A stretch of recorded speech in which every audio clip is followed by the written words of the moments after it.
Good morning to one and all, to the staffs and students of Kendra Vidyalaya. Myself, Dr. Priya Lakshmanan. I am a consultant obstetrician and gynecologist from Akash Hospital and Aditya Fertility and Women Care Center, Tiruvattur, Chennai. I was called by Mrs. Kavita Singh to give a video voice over on a very interesting topic regarding nutrition and its relationship to physical and mental health well-being. Myself as an obstetrician, I am very pleased to handle the nutritional status of the fetuses in utero itself. For example, when the mother, during her pregnancy, when she undereats, she can deliver an IUGR baby, that is an intrauterine growth retarded child. When she overeats, she can produce a macrosomic baby, that is a big size baby. So here itself we can see how the nutritional status of the mother affects the child growing in utero. Childhood is a very critical time in the growth and development of a person, and it's a key stage in establishment of the physical and mental abilities. The postnatal growth of a child is divided into infants, that is the first 1 year of life, childhood, that is 1 to 10 years of life, and adolescence is 10 to 18 years of life. During this period, change in body proportion, mastering the fundamental motor skills, cognitive developments such as maturation of the higher mental functions, memory, learning and perception takes place.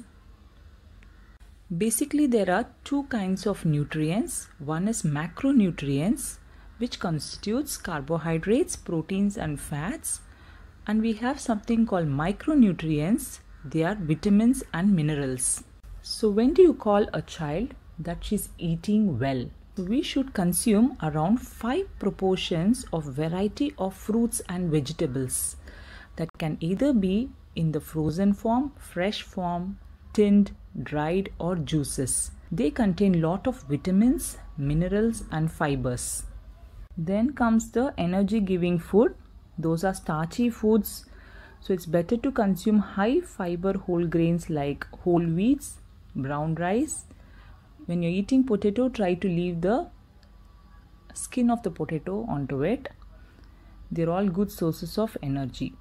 Coming to dairy products and alternatives.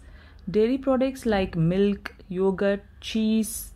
When somebody is allergic to dairy products, they can consume an alternatives like soya drinks. They are rich in proteins, to some amount of vitamins and calcium. Always try to consume low fat dairy products and low sugar products like 1% fat milk, that is skimmed milk is always better. Reduced fat cheese, so whenever you buy cheese, see to that its fat content is very less, and low fat yogurt is also good. Now coming to the bodybuilding food such as beans, pulses, fish, eggs, meat. So when you consume meat, always try to consume lean meats and less red meats. So it's always better to take chickens, fish. The small size fishes are very good in omega-3 fatty acids. So when one is a vegetarian, you would still have a lot of proteins like pulses, beans, peas, lentils. They're very good alternatives. They're low in fat, high in fiber and proteins. So choosing the oil is very important. Always try to use unsaturated fats and healthy fats like vegetable oils, olive oil, sunflower oils. Whatever it is, when you consume them in large quantities, they produce high amount of energy and should always be eaten sparingly. So as children, you are all very fond of junk foods. So they are not at all needed in our daily diet plan, but can be eaten once in a while. Always never forget to consume 6 to 8 glasses of water per day.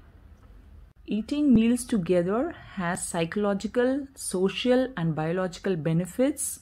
They give us a rhythm and regularity in our lives and feel connected with each other. Always eat in an upright chair. Talk less and listen less while eating.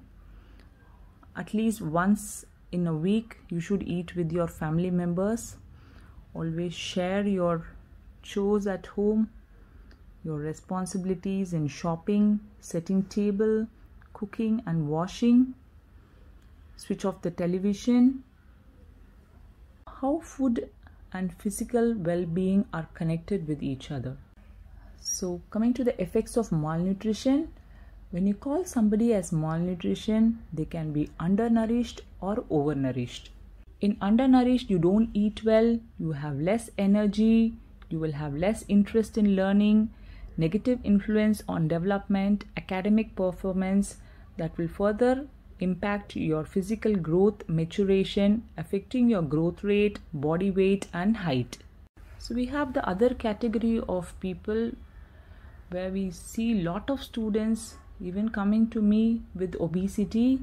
This is because of overnourishment. That is, you eat well, but your diet will have lot of high fats like bakery products, ice creams, chips, okay, but they will have less nutritive density. That is, you don't consume much of minerals, vitamins, proteins and so this will lead to obesity, cardiometabolic diseases in adolescence and adulthood.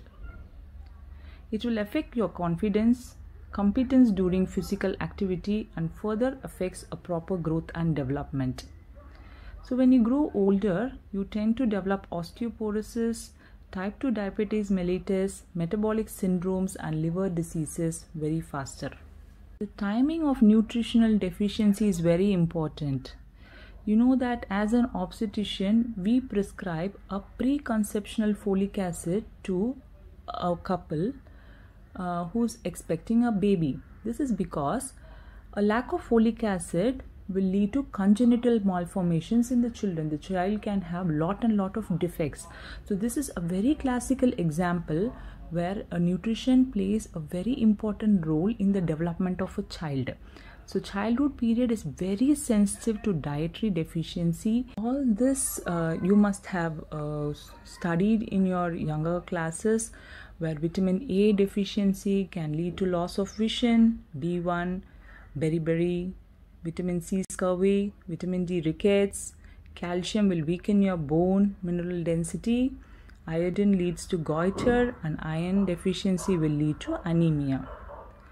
So whenever a baby or a child has a protein energy malnutrition, so this we see in lot of pediatric age group who do not take much of proteins. This basically develops in people who are in poverty. So this can lead to kwashiorkor and marasmus. I think a child from birth till the age of at least 18 should be connected to their pediatrician, or at least whenever you are undernourished or overnourished, where a pediatrician can really guide you and change your dietary patterns. They look into your growth chart, your body mass index, Z-score, the skin fold chart, that is whenever you're obese or malnourished, all this can go down the 5th percentile or above the 95th percentile. Do you know that food and mental well-being are connected to each other? The relationship between these two is complex, but researchers have shown that the link between what we eat and how we feel. A diet rich in lots of vegetables, seafoods, fresh herbs, garlics, olive oil, cereals, grains, fishes, all reduces the symptoms of depression. I think we all must have experienced this. Our diet has a negative effect on our brain. For example, when you're burning the candle on both ends during the time of exams, so you ask your mother to make some coffee. When you consume caffeine, it gets connected to the adenosine receptors in your brain, without activating them. It also increases your adrenaline level. It increases the neurotransmitters such as dopamine and norepinephrine. So that's why you feel very brisk and you don't feel like sleeping when you consume caffeine. We have three kinds of psychological eating disorder. One is anorexia nervosa, in which the child tries to keep one's weight by lowering the food as much as possible. She doesn't eat at all or she overexerts. Then is the bulimia nervosa. Here the child eats a lot of unhealthy food and she does something to stop gaining weight. She either vomits it or uses a laxative. The other one is the binge eating, where the child is very obese. It eats all kind of food in a short period of time. So these kinds of eating disorders are quite common in the teenage group. These kind of eating disorders should always be picked up by parents or teachers or friends, because these kind of students will always need support of physicians, counselors or family members. And the causes of these kind of eating disorders could be biological, that is, the child can either have a family history of eating disorder, or a psychological factor, that is lack of confidence in him or herself, or self-esteem. Social factors like bullying, degrading in school, body shaming, or influence on celebrities at this age group. All this, I would like to conclude that the benefits of developing healthy diet and lifestyle pattern from early age throughout their adult life enhances the productivity of an individual and a nation. Thank you so much for the patient listening.